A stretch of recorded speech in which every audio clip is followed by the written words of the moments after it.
YouTube channel the APJ Kalam education centre में आपका स्वागत है।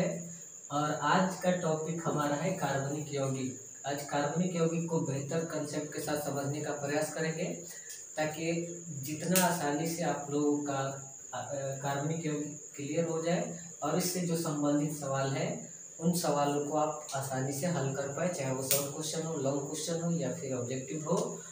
तो जल्दी से हम लोग शुरुआत करते हैं। कार्बनिक यौगिक, कार्बन से बना यौगिक कार्बनिक यौगिक है, बड़ा सहजता के साथ समझ सकते हैं।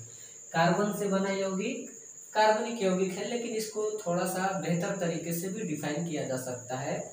सिंपल में समझना है तो बस कार्बन से बने यौगिक को कार्बनिक यौगिक कहा जा सकता है। तो ये आप लोगों के सामने बोर्ड पे है कार्बनिक यौगिक का डिफिनेशन। कार्बन से बने रासायनिक यौगिक को कार्बनिक यौगिक कहते हैं। उदाहरण के रूप में समझा जा सकता है चीनी, जिसका रासायनिक सूत्र होता है C12H22O11 होता है। ग्लूकोज का रासायनिक सूत्र होता है C6H12O6 जो कि कार्बनिक यौगिक है। यूरिया H2NCONH2 ये यूरिया का रासायनिक सूत्र है। मीथेन CH4 प्लास्टिक, कपड़ा, रबड़, यानी बहुत सारे कार्बनिक यौगिक हैं जिनकी संख्या 10 लाख से भी अधिक होती है। तो इसलिए थोड़ा सा उदाहरण लेके चलते हैं हम लोग। पॉइंट में देखिए लिखा गया है कि कार्बनिक यौगिकों की संख्या 10 लाख से अधिक होती है। कार्बनिक यौगिकों की संख्या 10 लाख से भी अधिक होती है, इसलिए इनका अध्ययन काफी जटिल होता है। लेकिन सबसे साधारण कार्बनिक यौगिक हाइड्रोकार्बन है और हाइड्रोकार्बन का उपयोग हमारे दैनिक जीवन में ज़्यादा मात्रा में किया जाता है। तो इसलिए हमें अध्ययन करने के लिए जो टॉपिक है वो हाइड्रोकार्बन ही है।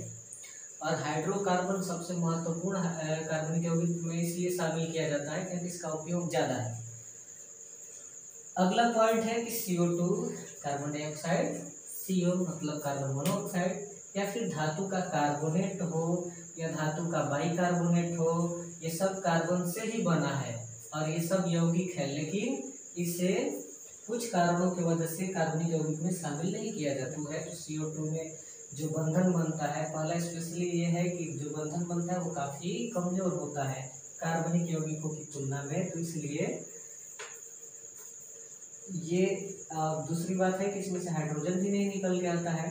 तो दोनों वजहों से इसे कार्बनिक यौगिक में शामिल नहीं किया जा सकता है। वही स्थिति CO के कार्बन मोनोऑक्साइड के साथ है, या फिर धातु का कोई कार्बोनेट है। धातु का कार्बोनेट मतलब कोई भी धातु का कार्बोनेट Na2CO3 ये धातु का कार्बोनेट हो जाएगा। और धातु का बाइकार्बोनेट, जैसे धातु का कार्बोनेट और मान सकते हैं CaCO3, यानी CO3 जिसके साथ लगा, जिस धातु के साथ CO3 लगा रहे वो धातु का carbonate, sodium carbonate, calcium carbonate. और फिर है धातु का बाइकार्बोनेट। तो धातु का बाइकार्बोनेट है NaHCO3, ये धातु का बाइकार्बोनेट है। इसमें कार्बन आपको दिख रहा है, लेकिन फिर भी इसे कार्बनिक यौगिकों में शामिल नहीं किया जा सकता है। और बड़ी आसानी से आप इसको गहराई न समझ पाए, लेकिन इसको आसानी से याद रखा जा सकता है। CO2 CO कार्बन मोनोऑक्साइड, धातु का कार्बोनेट या धातु का बाइकार्बोनेट कार्बनिक यौगिक में शामिल नहीं किया जा सकता, कार्बनिक यौगिक नहीं है। बाकी इन सबको छोड़ के जितने भी कार्बन से बने हुए यौगिक है वो कार्बनिक यौगिक में शामिल किए जाते हैं। तीसरा पॉइंट है हाइड्रोजन और कार्बन से बने यौगिक को हाइड्रोकार्बन कहते हैं। जैसा कि यहाँ पर बताया गया हाइड्रोकार्बन, जिसका हमारे दैनिक जीवन में बहुत अधिक उपयोग होता है। तो नाम से ही पता चल जाता है हाइड्रोकार्बन, हाइड्रोजन प्लस कार्बन से बने हुए यौगिक को हाइड्रोकार्बन कहा जाता है। इसे निम्नलिखित वर्गों में बांट के समझा जा सकता है। हाइड्रोकार्बन को 3 वर्गों में बांटा जाता है। पहला एलिफैटिक, दूसरा एलिसाइक्लिक, तीसरा एरोमेटिक। लेकिन आपके सिलेबस में जो मैट्रिक लेवल का सवाल है इसमें सबसे ज़्यादा एलिफैटिक हाइड्रोकार्बन को समझना है जो कि सिलेबस में है। बाकी एलिसाइक्लिक हाइड्रोकार्बन की विस्तृत चर्चा, एरोमेटिक हाइड्रोकार्बन की विस्तृत चर्चा आप इंटरमीडिएट में सीख सकते हैं। और इंटरमीडिएट में ये थोड़ा सा आगे बढ़ाकर दिया भी है, लेकिन मैट्रिक के लिए ज़्यादातर एलिफैटिक यौगिक ही है। इसको समझ लेते हैं। एलिफैटिक को 2 भागों में बांटा गया है, संतृप्त हाइड्रोकार्बन, असंतृप्त हाइड्रोकार्बन। संतृप्त हाइड्रोकार्बन में एक हाइड्रोकार्बन होता है जिसको एल्केन के नाम से जाना जाता है, या फिर इसी को पैराफिन के नाम से भी जानते हैं। दूसरा है असंतृप्त हाइड्रोकार्बन। असंतृप्त हाइड्रोकार्बन में भी दो असंतृप्त हाइड्रोकार्बन होते हैं, एल्कीन या फिर ओलिफिन, दूसरा है एल्काइन या फिर एसिटिलीन। और इसका पहचान है कि कार्बन कार्बन के बीच सिंगल बॉन्ड रहता है। एल्कीन का पहचान है कि कार्बन कार्बन परमाणु के बीच डबल बॉन्ड होता है।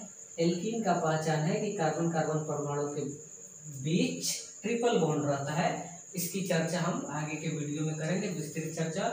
और इसका सामान्य सूत्र होता है CnH2n+2। एल्केन का सामान्य सूत्र होता है CnH2n+2। और इस सूत्र के माध्यम से हम बहुत सारे कार्बनिक यौगिकों का नाम बता सकते हैं, या फिर बहुत सारे कार्बनिक यौगिकों को जो एल्केन की श्रेणी में आता है उसको बना सकते हैं। ये आगे के वीडियो में मिल जाएगा।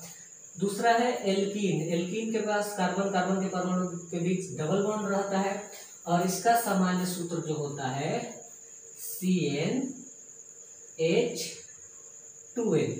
एल्कीन का सामान्य सूत्र होता है CnH2n। ये भी एक सूत्र के रूप में कार्य करता है, जिससे एल्कीन के अंतर्गत आने वाले हाइड्रोकार्बन का नामकरण भी किया जा सकता है, या फिर हम लोग उसके बारे में जानकारी जुटा सकते हैं कि डबल बॉन्ड है या फिर नहीं है। दूसरा एल्काइन है। एल्काइन में जो रहता है कार्बन कार्बन के बीच ट्रिपल बॉन्ड रहता है, और इसका सामान्य सूत्र होता है CnH2n-2।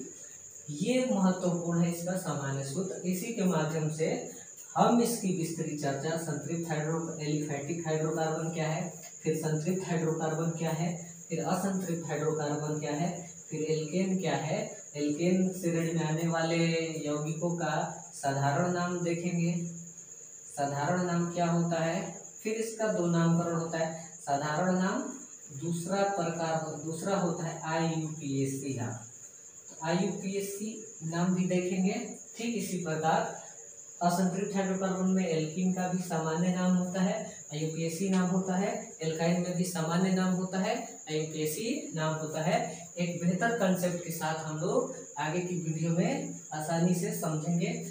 अगर ये नॉलेज, कार्बनिक यौगिकों का नॉलेज आपको अच्छा लगा हो तो आप इसे नोट डाउन कर सकते हैं, वीडियो को रोक कर।